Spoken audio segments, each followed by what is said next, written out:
Welcome to Samba Samba. Enjoy the video. You start by validating prerequisites and then initialize the repository. Make sure the mesh database binary matches your cluster version. Mismatches cause subtle failures. Once confirmed, create a minimal config, cluster seeds, network ports, and auth keys. Then, from a secured terminal, run the init command to provision the first node. This writes node ID and genesis state. After initialization, check the node status to ensure it's in a ready state before adding peers. You now add peers and align topology. On each machine, install the same mesh binary and copy the config template, then assign unique node ID and open the configured ports. Once done, start nodes in sequence so the seed nodes establish quorum and new nodes join cleanly. Make sure to apply identical database schema migrations and replication factors. Inconsistency leads to partition data.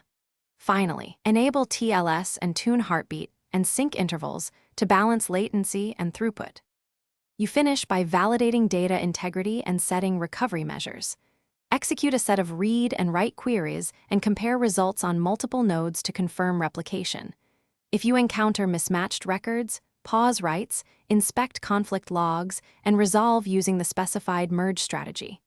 Once consistent, create a cluster snapshot and backup metadata so you can restore quickly.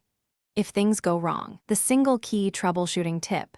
Check clock skew and network packet loss.